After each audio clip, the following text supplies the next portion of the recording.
C'est toujours l'essentiel sur France 24. Bienvenue si vous nous rejoignez. On va plus loin à présent avec Niagale Bagayoko, président de l'African Security Sector Network. Bonjour Niagale. Bonjour.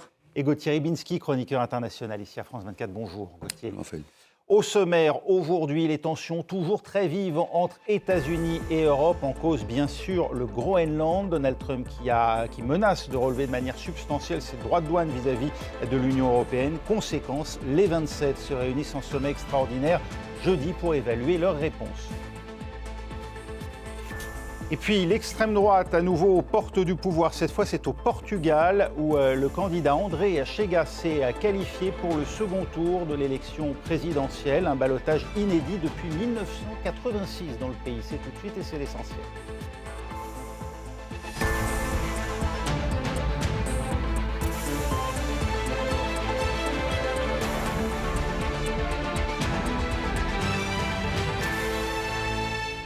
L'heure du test pour l'Europe, avec ses menaces renouvelées de porter les droits de douane à 10 puis 25% sur toute marchandise en provenance de l'Union européenne. Donald Trump précipite les 27 dans une guerre commerciale qu'ils avaient pourtant tout fait pour éviter. Lorsqu'en juillet dernier, notamment, la Commission était allée à Canossa en acceptant de voir ses exportations vers les États-Unis frappées d'une taxe de 15%, un coût jugé déjà prohibitif par nombre d'analystes. Aujourd'hui, c'est le Groenland qui met le feu aux poudres. Les velléités américaines de s'emparer du territoire sous souveraineté danoise pourraient bien réduire à néant un siècle d'alliance transatlantique. Face à la menace d'escalade tarifaire brandie par la Maison-Blanche, Emmanuel Macron et d'autres dégainent le bazooka anti-coercition, un terme barbare que simplifie pour nous Valériane Gauthier. Décrit comme une arme nucléaire économique, le bazooka européen a été créé en 2023. La Chine avait alors tenté d'étouffer l'économie de la Lituanie en représailles à l'ouverture d'une représentation diplomatique taïwanaise à Vilnius. Objectif de cet outil, se défendre rapidement contre tout pays qui utiliserait des mesures commerciales pour faire pression sur l'un des 27 États membres. Le bazooka européen permet en particulier de limiter les importations provenant d'un pays menaçant ou bien l'accès à certains marchés publics ou encore de bloquer certains investissements. Une arme de dissuasion qui n'a jamais été utilisée jusqu'ici. Son activation nécessite l'approbation du Conseil européen à la majorité qualifiée, c'est-à-dire avec le soutien d'au moins 55% des États membres, représentant au moins les 2/3 de la population. Mais pour certains experts, le bazooka européen est une arme à double tranchant. Des mesures de rétorsion européennes pourraient engendrer une surenchère de l'administration Trump et ne feraient qu'aggraver la guerre commerciale déjà en cours. Alors vont-ils user du bazooka commercial ? Les Européens ont prévu de se réunir en sommet extraordinaire. Ce sera jeudi à Bruxelles où l'on retrouve Pierre Benazet pour France 24. Pierre, on est prêt du côté des États européens à sortir l'arme lourde face aux Américains ? Alors celle-là, peut-être pas encore. En tout cas, on en a beaucoup parlé de cet instrument anti-coercition de l'Union européenne l'an dernier, au moment du déclenchement de la grande guerre commerciale de Donald Trump. En particulier, côté français, on avait déjà été très nombreux, on avait déjà entendu de nombreux appels côté français à utiliser cet instrument, à choisir la manière forte. Les Européens, à l'époque, avaient choisi la négociation. Ça s'est soldé par cette pantalonnade, par cet épisode où Ursula von der Leyen est allée à Turnberry en Écosse sur le terrain de golf de Donald Trump pour signer cet accord extrêmement défavorable pour l'Union européenne. Il n'y avait pas eu à l'époque de réunion du Conseil européen, de sommet européen avant pour donner un mandat à Ursula von der Leyen et c'est donc la Commission qui a en quelque sorte fait les négociations elle-même. Le ton a beaucoup changé désormais parce que sur le Groenland, il s'agit d'une question existentielle pour l'Union européenne. Ce mot a été repris de manière unanime hier soir, dimanche, par les 27 représentants permanents, les ambassadeurs à Bruxelles. Une question existentielle signifie qu'on ne négocie pas la souveraineté d'un territoire et que donc il faut peut-être choisir la manière forte. En tout cas, on sait qu'il y a au moins 6 pays dans l'Union européenne qui sont prêts à rechercher une confrontation. En pointe la France et l'Allemagne, en tout cas c'est ce qui était le cas hier soir, avec aussi la Pologne et l'Espagne, et en plus les Tchèques et les Slovaques. Ça fait déjà un nombre plus important que ce qui était le cas l'année dernière.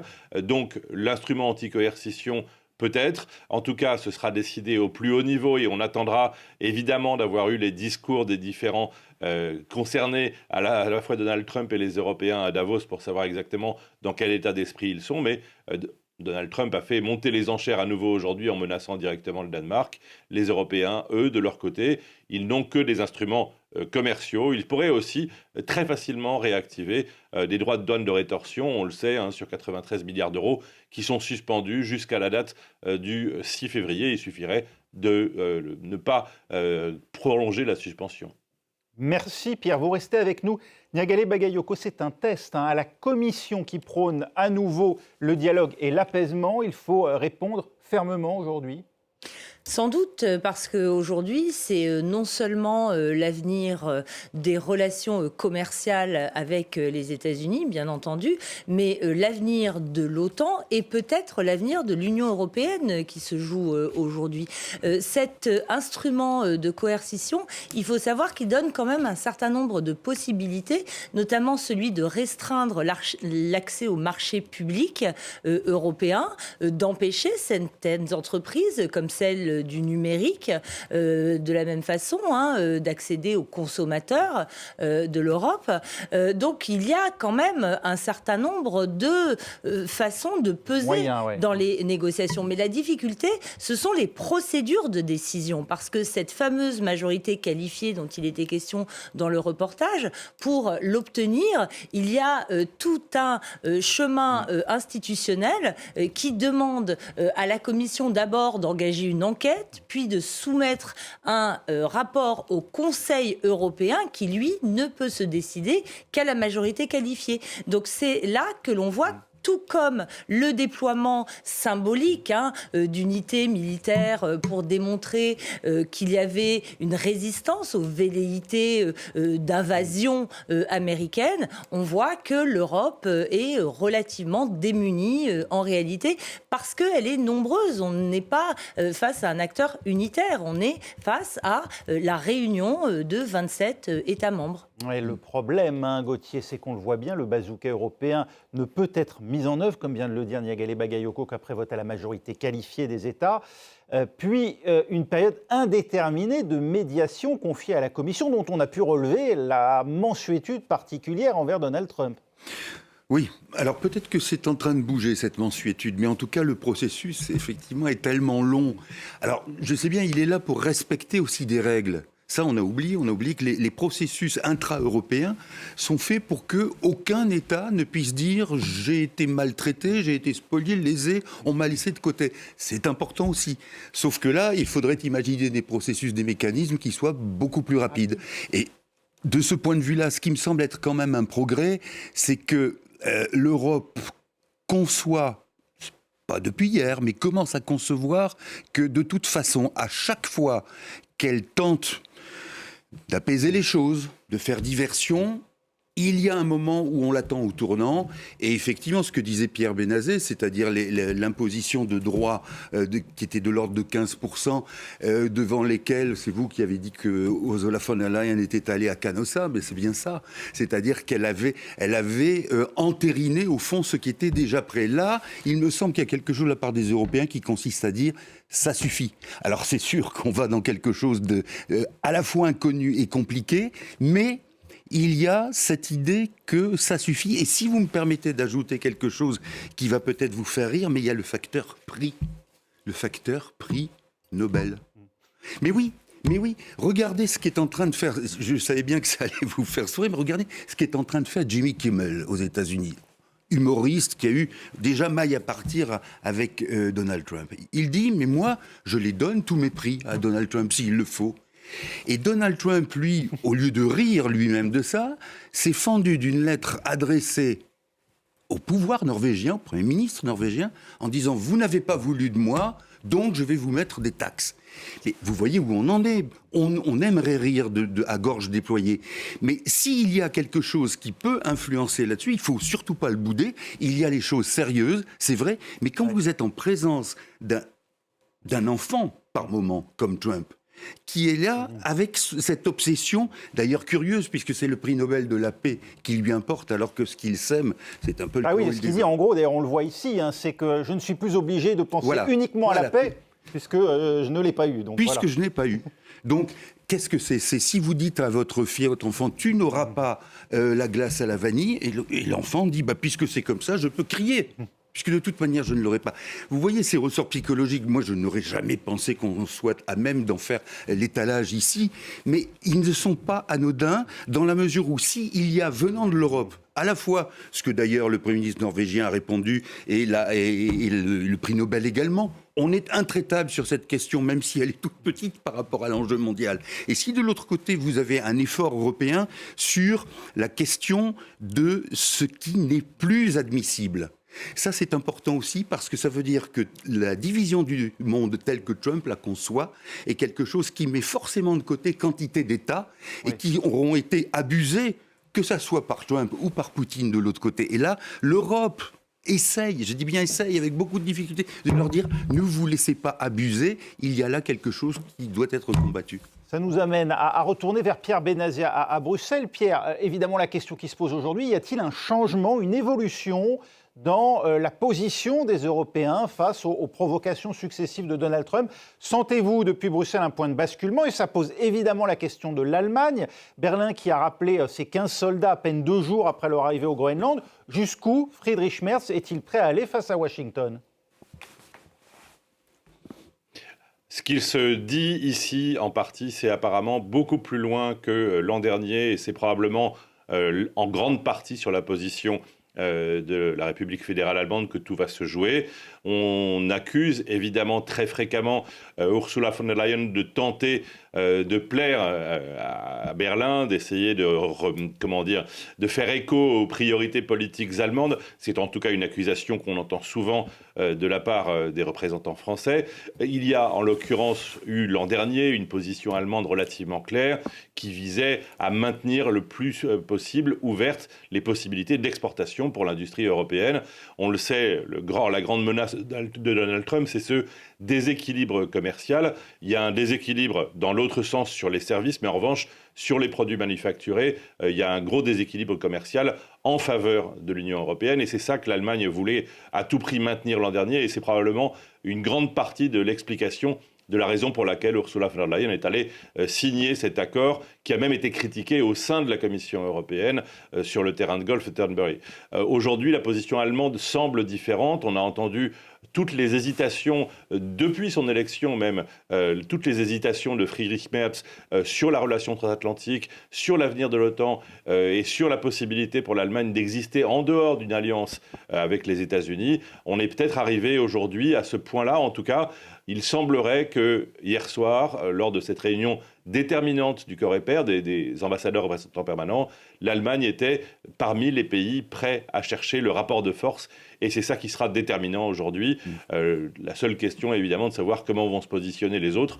On a vu évidemment toutes ces hésitations, essentiellement des pays d'Europe, non pas d'Europe centrale, mais d'Europe orientale, qui ont une frontière avec la Roumanie, avec l'Ukraine ou qui ont une frontière avec la Russie, avoir des craintes hier soir sur la poursuite du soutien américain qui permet d'aider l'Ukraine. Et c'est ça le facteur déterminant, la faiblesse sécuritaire européenne.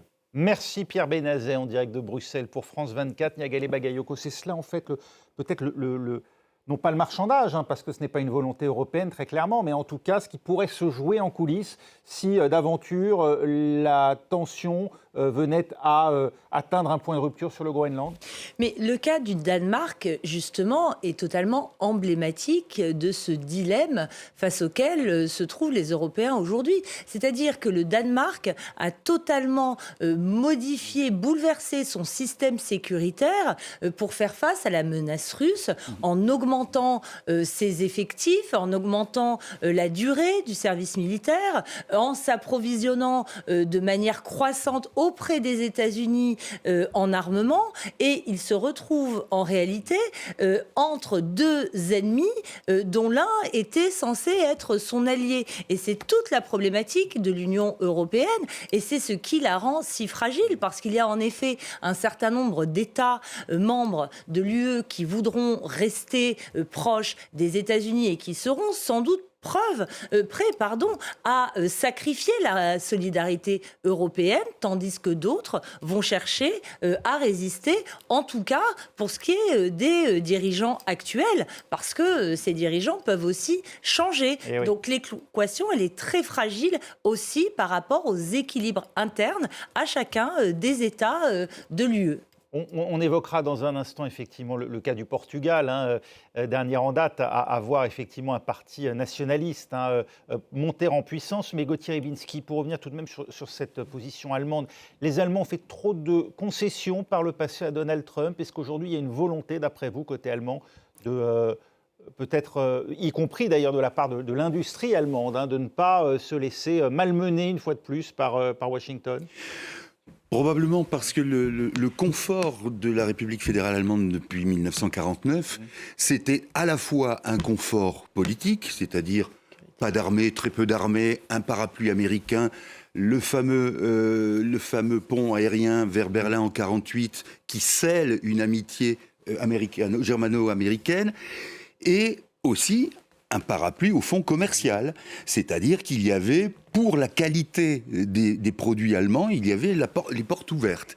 Et là, finalement, le calcul que semblent faire les Allemands, c'est de se dire, au fond, on est face à cette adversité-là, on est un petit peu comme des États baltes. Vous en parliez de façon allusive, c'est-à-dire qu'on pourra toujours dire qu'on est les amis et les alliés de Washington. Si Trump a décidé qu'il n'en est rien, il n'en sera rien. Et alors là, on pourra faire tout ce qu'on voudra, on pourra se mettre comme une carpette, tout ça sera pareil. Et déjà, les industries, par exemple l'industrie automobile allemande, l'a vécu de manière très concrète.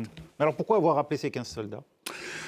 Bon, là, il faudrait être dans le secret du... Est-ce qu'il y a... Ils auront passé moins de 48 heures. Oui, au Groenland. C'est la fin de la solidarité européenne qui est démontrée là. Alors, qui est démontrée là, ou bien non, j'allais dire, mais de manière totalement ridicule. Est-ce qu'ils ont pris froid ? Enfin, je veux dire, non, sérieusement. Eux disent que ça faisait partie, d'une certaine manière, de leur mission qui n'est pas terminée à l'heure qu'il est. Oui, d'accord. Peut-être qu'effectivement, ils avaient un rôle qui se limitait aux premières 48 heures et à revenir par la suite. Alors, ça peut être un rôle d'observation, ça peut être aussi, pardon, j'ai l'air de faire des banalités, mais vous savez que pour une armée comme l'armée allemande, qui certes a parfois des conditions climatiques difficiles, mais pas comme au Groenland, vous ne pouvez pas exclure complètement que le niveau de préparation ne soit pas adéquat. Un problème matériel, donc. Oui, écoutez, regardez, souvenons-nous de ce qui a été donné, cédé aux Ukrainiens comme premier matériel.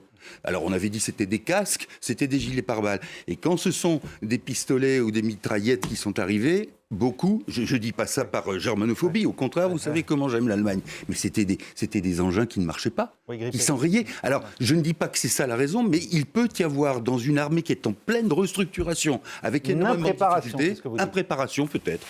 En tout cas, en termes de communication, ça alimente l'image de chien de traîneau dont a parlé Donald Trump, malheureusement. Un dernier mot, je voudrais avoir votre avis à tous les deux. Faut-il, on entend déjà des appels au boycott de la Coupe du Monde de football aux États-Unis. Faut-il envoyer des équipes européennes qui, aujourd'hui, on imagine à une Coupe du Monde de football sans équipe européenne, c'est pas une Coupe du Monde de football. Est-ce qu'il faut effectivement aller jusqu'à cette extrémité-là ? Mais c'est très intéressant parce que c'est exactement le débat qui s'est posé à propos des Jeux Olympiques en ce qui concernait la Russie.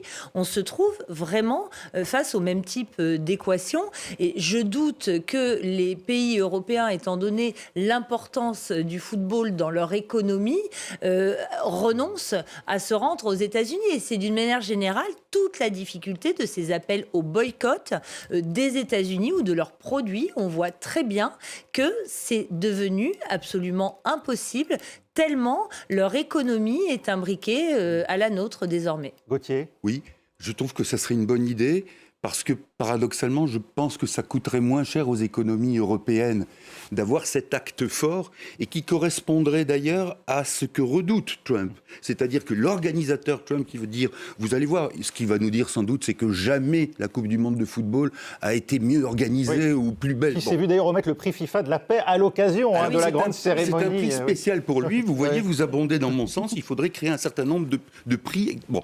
Mais l'idée de pouvoir boycotter une Coupe du Monde serait la preuve d'une forme de maturité européenne, de la part des Européens, alors que parfois on voit ce que peut donner, par exemple, comme hier, la finale d'une compétition où là on se dit mais les enfants sont encore aux manettes là. Juste un dernier mot pour dire que quand même, d'une manière générale, le hard power américain s'affirme à mesure que son soft power est en train de s'effondrer. C'est-à-dire qu'une armée prend le pas sur sa culture. Sur la culture et l'attractivité de son modèle socio-économique qui faisait rêver la planète entière jusqu'à il y a encore quelques années. Juste, j'aimerais que vous ayez raison. Je ne suis pas sûr qu'avec la manière dont l'extrême droite, au sens général du terme, se propage, là, il y a une admiration pour le power. Il y a un soft power autoritaire, en tout cas ultra-conservateur, en effet, qui se diffuse, et pas uniquement du côté des États-Unis, mais du côté de la Russie également, voire de la Chine. C'est en effet ce type de soft power autoritaire. C'est plus le modèle de l'Amérique libérale. C'est pas sex, drugs and rock'n'roll. Ce n'est plus le modèle libéral, absolument. Un nouveau pays européen, en tout cas, est gagné par la fièvre populiste, le Portugal. Le candidat d'extrême droite, André Chega, figurera au second tour de l'élection présidentielle, lui qui est arrivé deuxième hier avec 23,5% des voix, derrière le socialiste Antonio José Seguro à 31%. Un ballotage, c'est inédit depuis 40 ans, alors que le parti d'André Ventura, Chega, est déjà la deuxième force d'opposition au Parlement. Julien Dubois. Arrivé deuxième du scrutin à plus de 7 points de son rival, André Ventura a pourtant de quoi célébrer. Pour la première fois depuis 40 ans, il y aura un second tour lors de l'élection présidentielle dans le pays. Ce résultat signe la montée en puissance du candidat d'extrême droite et son parti Chega, devenu l'an dernier première force d'opposition au gouvernement. André Ventura a mené un discours offensif contre son adversaire du second tour, un candidat socialiste. Aujourd'hui, ce pays est confronté à un choix, un candidat socialiste et un non-socialiste. Dans cette lutte, je ne veux pas revenir au socialisme au Portugal. Le socialisme détruit, le socialisme tue, le socialisme corrompt. Je ne veux pas du socialisme au Portugal. Face à lui, Antonio José Seguro est arrivé en tête avec 31% des suffrages. Une victoire de la démocratie selon lui. Il appelle au rassemblement pour le second tour. J'invite tous les démocrates, tous les progressistes et tous les humanistes à se joindre à nous afin qu'ensemble nous puissions vaincre l'extrémisme et ceux qui sèment la haine et la division parmi le peuple portugais. Au Portugal, le président ne dispose pas de pouvoir exécutif, mais peut par exemple décider de dissoudre l'Assemblée nationale. Une chose est certaine, le Premier ministre de droite devra cohabiter avec un chef d'État qui n'est pas issu de son camp. Il s'est refusé à une consigne de vote pour le second tour du scrutin, qui se tiendra le 8 février. Yagale Bagayoko, voilà un pays, le Portugal, qui a fortement rebondi depuis la crise de 2008-2010, dite à l'époque crise des dettes souveraines en Europe. On se souvient de la Grèce. L'Espagne et le Portugal ont toutes deux également subi à l'époque les foudres des investisseurs. Voilà un pays dont l'économie s'est donc développée, le chômage a été divisé de moitié, même davantage, l'endettement considérablement réduit et pourtant les nationalistes progressent. Oui, mais c'est là que l'on constate que le fait de s'attacher à des données macroéconomiques ne pas forcément un indice de la réalité sociale. Il y a beaucoup de travailleurs pauvres au Portugal et il y a eu notamment ce phénomène qui a été celui de la dénatalité qui a entraîner le secteur privé, notamment dans le tourisme et dans l'agriculture, à faire venir une main-d'œuvre étrangère qui n'était pas en provenance des pays lusophones, parce qu'il y a toujours eu traditionnellement une immigration en provenance notamment des pays lusophones d'Afrique. Mozambique. Exactement. Et là, elle est plutôt en provenance d'Asie du Sud-Est, ce qui est nouveau, ce qui semble provoquer un rejet.